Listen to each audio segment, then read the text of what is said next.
La grâce a les yeux sur les humbles, sur les humbles, sur les humbles.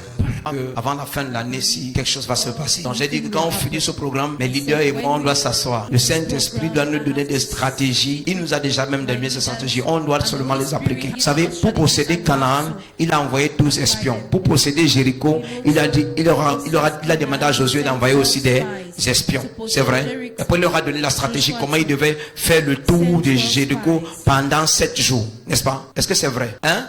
Tu connais pas l'histoire? Tu connais l'histoire? Dis à ton frère, va lire la Bible. Praise God. Ce que je veux te dire, c'est que le Saint-Esprit est un maître de stratégie. Amen. C'est un grand stratège. Alléluia. Praise God. Hello. Et tu vois, lorsqu'il donne des stratégies, c'est pour que tu passes au prochain niveau. Amen. Alléluia. Hello. C'est pour que tu fasses comment? Que tu passes au prochain niveau. Et lorsque tu comprends ces stratégies et tu les appliques, les gens le dehors d'homme, lorsque tu prends ces stratégies et tu les appliques, quelque chose se passe. Alléluia. Il y a quelqu'un qui est venu à ce programme et tu as soif. Le Seigneur dit, il va étancher ta soif cette nuit. Ton amen n'est pas toujours fort. Pas ton amen, tu vas boire.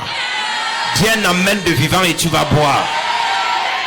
Alléluia. Est-ce qu'on est ensemble ici? Suivez-moi, peuple de Dieu. Suivez-moi. Le Saint-Esprit a déposé les choses en moi que je vais te communiquer. Alléluia. Regarde.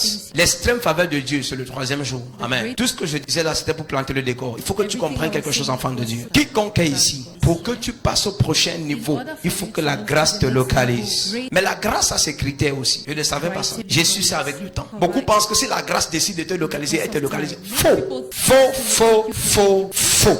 Je peux te montrer quelque chose. 1 Pierre 5, verset 5. 1 Pierre chapitre 5, verset 5.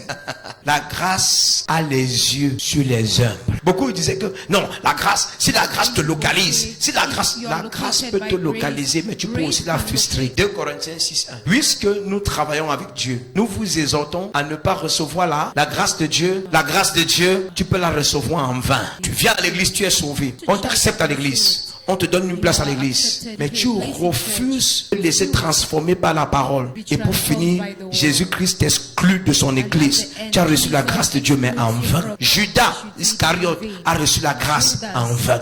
La grâce est une personne appelée Jésus-Christ. Comment je connais? 1 Corinthiens 13, 13. La grâce de notre Seigneur Jésus-Christ, l'amour de Dieu, la communion avec le Saint-Esprit. La grâce, c'est Jésus-Christ. Mets ça à l'écran. Voilà ça. 2 Corinthiens 13, 13. 1, 2, 3, go. Que la grâce du Seigneur, l'amour de, la communication du, soit avec vous tous. Ça veut dire quoi? La grâce est une personne appelée Jésus-Christ. C'est un don. C'est pourquoi on dit que la grâce est un don de Dieu. C'est un don. C'est Jésus. C'est Jésus qui est le don de Dieu pour l'humanité. Jean 3, 16. Dieu a tant aimé le monde. Que la grâce du Seigneur Jésus-Christ, l'amour de Dieu. Dieu a tant aimé, c'est pourquoi le Père, c'est l'amour. Il a donné, il a fait grâce, il a donné Jésus, afin que quiconque croit ne le périsse point, mais qu'il ait la vie éternelle. Mardi à partir de 17h, le jeudi à partir de 17h et le dimanche à partir de 8h. Premier culte, deuxième culte, 10h. Contact 696 84 28 56 plus 416 768 6370 plus 1 438 928 9373.